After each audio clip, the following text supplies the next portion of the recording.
Welcome, I'm Sarita Laroche, and today is day number 4 in the Let's Get Creative challenge, where every day for the month of November, I do something creative.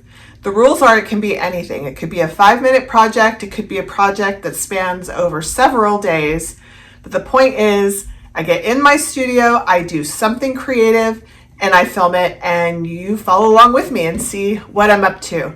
So today I'm going to do a painting. I did a painting yesterday, and why don't I show you how that painting dried real quick before we get started.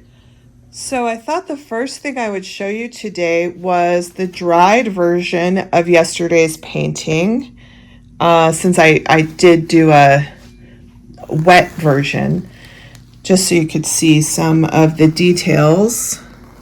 If you didn't see yesterday's video, I will put an info card link. The inspiration for this painting was the indigo blue that you see right here in the middle. I really wanted that to be the focal color of my painting, and then I added some different colors, purples, pinks. There's some gold. Do you see the gold in there? Super, super pretty. So I've just mixed up some more colors for today. I started with a very similar blue. It's a mixture of my own with phthalo blue, some metallic violet, iridescent graphite.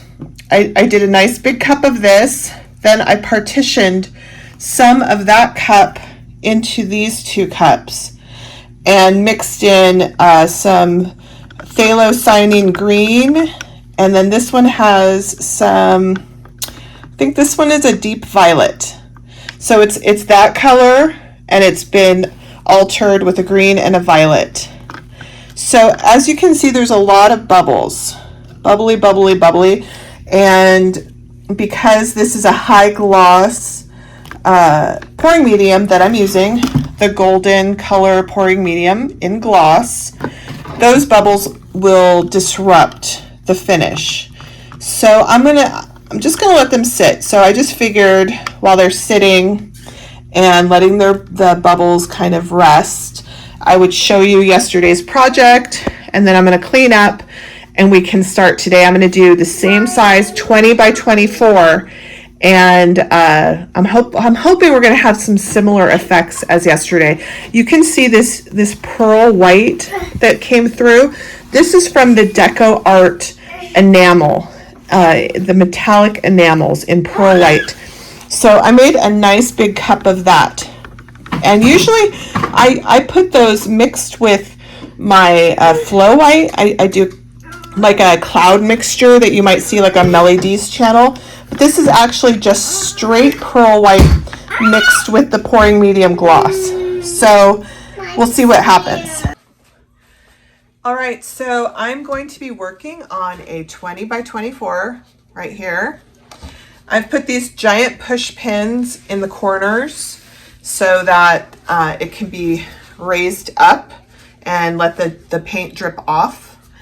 I have also, these ones are pushed all the way in, and these ones are a little bit, this one's the highest and this one's halfway high, because I happen to know I am not on a level floor and my paint tends to run that way. So hopefully this levels it out, because I still don't have a level and I need to bug my husband to give me my level back.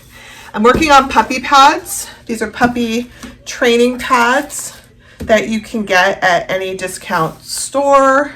I think I got these at Costco, and I'm ready to paint.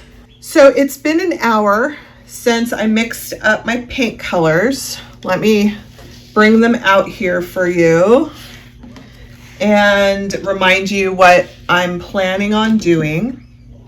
So the first thing is, yesterday I worked with a really pretty indigo blue that I had made myself. So today I'm doing something similar. I made a similar color. This one's a little bit more blue. I mixed it with metallic purple and iridescent graphite and phthalo blue. All of these colors are mixed with the golden pouring medium in gloss. It also comes in matte. I don't use any additives and I don't water it down at all. So this is just straight pouring medium mixed with acrylic tube paints in different companies. Here's the iridescent graphite, just to show you what I mean by a tube paint. So I put in about 1 part paint to 5 parts of the pouring medium, approximately. So that gives you an idea. And I'll try to show you in the light here what that looks like. So there's no mound when it drips. Do you see, are you able to see that? It doesn't absorb too quickly like a super liquid would, like with a Dutch pour. You see it bounce off of the top, but it's quite liquid. And I like it for what I'm doing today. As I had mentioned before, I made this blue. I filled up the whole cup and then I partitioned it into these 2 cups. And with this one, I added some violet with pouring medium. And this one, I added some phthalocyanine green with some more pouring medium, so that they're very much the same value, they're just different shades. I have some, this is black mixed with violet. This is actually gonna just be to be poured around my composition in case I need more paint, because yesterday I didn't have enough paint. This is a silver metallic. This is the iridescent graphite I showed you earlier. It looks very gray when it's mixed with the pouring medium because the pouring medium is a milky white, but this dries clear. So this will get darker, and it gets quite dark. It'll be closer to this color when it dries. This is a metallic black. I really want this to be a shimmery metallic looking pour. All right, so I poured my cup. I was going to film pouring it, but I didn't know that I had run out of battery. So I was talking to you and you couldn't hear me. But here's my nice full cup, and I have an extra cup of a black violet mixture so that I think today I have more than enough. You might hear my 2-year-old in the background. She's always with me. We paint together, but she's trying really hard to be quiet for us. So let's paint while she's trying. Yes, you're painting. All right, so here we go. I'm going to do a straight pour with about half of the cup right in the center. Here we go. Ooh. So let me turn this way so you can see all those lovely, luscious colors coming out. My toddler thinks this is hilarious. All right, I think I did about half. Yes? Oh, no, there's more in there. Let me do more. And, all right, great. Now, that's about half. Now I'm gonna move around.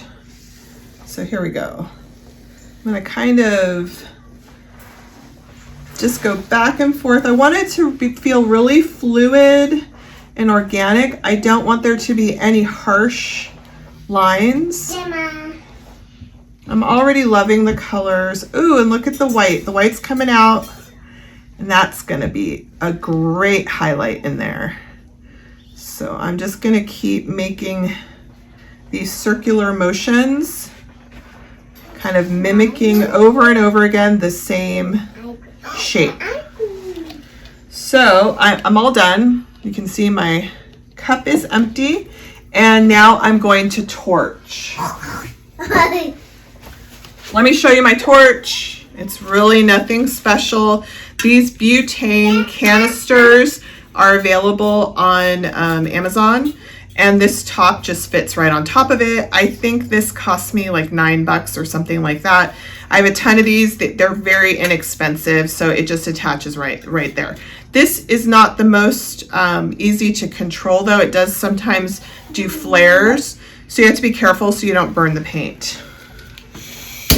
So I'm going to just put it low, And now I'm going to go over it very carefully, because even though I let my paint sit, it's not ever going to get rid of all of the bubbles. I did get rid of quite a few, but I don't want some big bubbles popping up when it's drying, and they look quite raised when they dry like that. I don't like it. There's no point in using this beautiful glossy pouring medium if it's gonna get ruined with a bunch of bumps. So I'm gonna go over this. Bubbles will pop as I move the paint around, so I don't need to get them all. But what this also does is it starts some reactions. You probably cannot tell from how far you are, but just in the small time that I did the torch, there's all kinds of little cells that are popping up. Now myself, I'm not looking to make a ton of cells in my composition. That's not my goal, but I do like a little bit here and there. It makes some interest. I'm loving the jewel tones with this white striping over it. So I'm gonna go ahead and pour my black. This is a dry canvas, so as the paint is moving, there's going to be a certain portion of the paint that is going to stick to that dry canvas, and it will look like it's rolling under. It will just disappear. So this is the sacrificial paint that I'm using to wet the canvas. All right, I am back. It's been about 15 minutes, and this has just been sitting. I don't know if you can notice that there are some cells that have expanded. You might also notice the paint has moved a little bit this way, so that means that I'm not as level as I would like to be. It's not rushing, so that's a good sign, but I'll keep that in mind for my composition. I won't let anything that I really love end up right here, because by the time it finishes dripping, it'll go over the edge. So, and I can pull out my push pin tiny bit. Hopefully that's going to help to level it. So I'm just pushing the paint to kind of wet the canvas, move it around. I'm watching where the main weight of my paint is. Right now the main weight is about right here. And I'm going to push that around a little bit. You can see the black disappeared. It stuck to the canvas, kind of rolled under, just as I said it would. Now we'll go over here. We'll do the same thing. You can watch. Let's see if the black sticks and rolls under. You can see it's sticking. It's sticking. Yep. I'll go ahead and go over the corner here and bring it back. Look at those lovely jewel tones. So you missed a little bit of the action. As you can see, it's all stretched out now. I didn't know that my camera had stopped recording. So I just thought I'd bring you in for a close-up, and you could see all of the dimension and the darks and lights on this painting. And even though you didn't get to see it all stretched out, you did get to see the general flow of my process. I've been having some technical issues today. I think this is really pretty. I'm loving the jewel tones. I think that blue and green and purple that I made to complement each other, I think they were really a success. I love the way that they meld, especially up here with kind of that oil slick look. So I am dubbing this a beautiful mess. Really happy with it. And I will try to get a picture of it dry for you when it's all finished. Cheers. And here is the dried finish. The blues got much deeper and darker, and we did lose some of the purplish tones, but I think it just got richer and more interesting. There's lots of dimension. I'm really pleased with this painting, and I love how glossy it is. So if you enjoyed this video, please hit the subscribe button and the notification bell. And if you need to contact me, you can find me at saritalaroche.com. Keep making a beautiful mess.